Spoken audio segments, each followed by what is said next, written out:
നമസ്കാരം. കൊച്ചി കായലിൽ മരിച്ച നിലയിൽ കണ്ടെത്തിയ CA വിദ്യാർത്ഥിനി മിഷേൽ ഷാജിയുടെ മരണത്തിൽ ദുരൂഹത നീങ്ങാതെ 9 വർഷം പിന്നിടുന്നു. കേന്ദ്ര ഏജൻസിയുടെ അന്വേഷണം ആവശ്യപ്പെട്ട് കുടുംബം വീണ്ടും രംഗത്ത് വരികയാണ്. ലോക്കൽ പോലീസ് ആത്മഹത്യയായി എഴുതിത്തള്ളിയ കേസ് പിന്നീട് ക്രൈംബ്രാഞ്ച് ഏറ്റെടുത്തെങ്കിലും കേസിൽ അന്തിമ റിപ്പോർട്ട് ഇതുവരെയും കോടതിയിൽ സമർപ്പിക്കാത്തത് നീതി തേടിയുള്ള കുടുംബത്തിന്റെ കാത്തിരിപ്പ് നീട്ടുകയാണ്. മരണം കൊലപാതകമാണെന്ന് ഉറച്ചു വിശ്വസിക്കുന്ന മിഷേലിന്റെ മാതാപിതാക്കളും ബന്ധുക്കളും കഴിഞ്ഞ 9 വർഷമായി തുടരുന്ന സഹന സമരത്തിന് ഓർത്തഡോക്സ് സഭ യുവജന സംഘടനയുടെ പിന്തുണയുമുണ്ട്. 2017 മാർച്ച് 5-നാണ് കലൂരിലെ ഹോസ്റ്റലിൽ നിന്നും മിഷേലിനെ കാണാതായത്.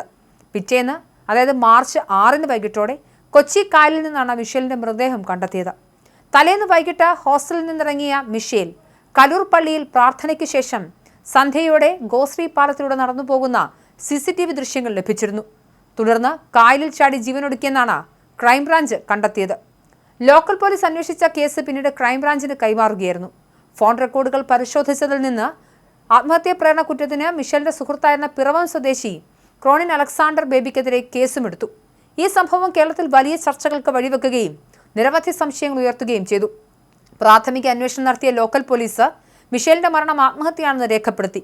എന്നാൽ മിഷേലിന്റെ കുടുംബം ഈ കണ്ടെത്തൽ തുടക്കം മുതലൊക്കെ നിരാകരിച്ചു. തങ്ങളുടെ മകൾ ആത്മഹത്യ ചെയ്യില്ലെന്ന് ഉറച്ചു വിശ്വസിക്കുന്ന മാതാപിതാക്കൾ മരണത്തിൽ അസ്വാഭാവികതയുണ്ടെന്നും ഇതിന് പിന്നിൽ ദുരൂഹതകളുണ്ടെന്നും ശക്തമായി വാദിച്ചു. മിഷേലിന്റെ മരണവുമായി ബന്ധപ്പെട്ട് നിരവധി ചോദ്യങ്ങൾ ഉത്തരം കിട്ടാതെ കിടക്കുന്നുണ്ടെന്നും കുടുംബം ചൂണ്ടിക്കാട്ടുന്നു. ഒരു CA വിദ്യാർത്ഥിനി എന്ന നിലയിൽ ഉജ്ജ്വലമായ ഭാവി ഉണ്ടായിരുന്ന മിഷേലിന്റെ മരണം ഒരു സാധാരണ ആത്മഹത്യയായി തള്ളിക്കളയാനാവില്ലെന്നാണ് അവരുടെ പക്ഷം. മരണത്തിലെ ദുരൂഹത പുറത്തു കൊണ്ടുവരുന്നതിനും യഥാർത്ഥ കുറ്റവാളികളെ നിയമത്തിന് മുന്നിൽ കൊണ്ടുവരുന്നതിനുമായി അവർ അക്ഷീണം പോരാട്ടം തുടരുകയാണ്. മിഷേൽ ഷാജിയുടെ കേസ് ക്രൈംബ്രാഞ്ചിന് കൈമാറിയെങ്കിലും കാര്യമായ അന്വേഷണ പുരോഗതി ഇല്ലാത്തതും കേസിന്റെ അന്തിമ റിപ്പോർട്ട് കോടതിയിൽ സമർപ്പിക്കാൻ വൈകുന്നതും കുടുംബത്തിന്റെ ആശങ്ക വർദ്ധിപ്പിക്കുന്നു. ക്രൈംബ്രാഞ്ചിന്റെ അന്വേഷണം തൃപ്തികരമല്ലെന്നും കേന്ദ്ര അന്വേഷണ ഏജൻസിയായ CBI കേസ് ഏറ്റെടുത്ത് സത്യം കണ്ടെത്തണമെന്നാണ് കുടുംബത്തിന്റെ ഇപ്പോഴത്തെ പ്രധാന ആവശ്യം. സമൂഹത്തിൽ വലിയ സ്വാധീനമുള്ളവർക്ക് സംഭവത്തിൽ പങ്കുണ്ടായിരിക്കുമെന്നും ലോക്കൽ പോലീസ് മുതൽ ക്രൈംബ്രാഞ്ച് വരെയുള്ള അന്വേഷണങ്ങളിൽ നീതി ലഭിക്കാനുള്ള സാധ്യത കുറവാണെന്നും കുടുംബം ഭയപ്പെടുന്നു. ഇതിനൊരു CBI അന്വേഷണം മാത്രമാണ് ഏക പോംവഴിയെന്നും അവർ വിശ്വസിക്കുന്നു. മിഷേലിന്റെ മൃതദേഹം സംസ്കരിച്ച മുളക്കുളം കർമേൽക്കുന്ന് സെന്റ് ജോർജ് ഓർത്തഡോക്സ് പള്ളിയിൽ ഞായറാഴ്ച രാവിലെ 9:30-ന് മിഷേൽ അനുസ്മരണവും പ്രതിഷേധ യോഗവും സംഘടിപ്പിക്കാൻ തീരുമാനിച്ചിട്ടുണ്ട്.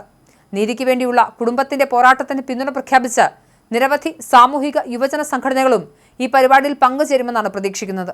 9 വർഷം നീണ്ട നിയമ പോരാട്ടങ്ങൾക്കും സഹന സമരങ്ങൾക്കും ശേഷവും മിഷേൽ ഷാജിയുടെ മരണത്തിലെ ദുരൂഹത നീങ്ങാതെ തുടരുന്നത് കേസിലൊരു CBI അന്വേഷണം എന്ന കുടുംബത്തിന്റെ ആവശ്യം കൂടുതൽ പ്രസക്തമാക്കുന്ന ഒന്നാണ്. എന്തായാലും വർഷം ഇത്രയായി ദുരൂഹമായി തുടരുന്ന ഒരു മരണം ആത്മഹത്യയാണ് എന്ന് പോലീസ് പറയുമ്പോൾ തൻ്റെ മകൾ ആത്മഹത്യ ചെയ്യില്ല എന്നാണ് മാതാപിതാക്കൾ പറയുന്നത്. എന്തായാലും അന്വേഷണം വഴിമുട്ടി നിൽക്കുന്ന സാഹചര്യമാണ്. പ്രതിഷേധം ഇപ്പോഴും തുടരുന്നു.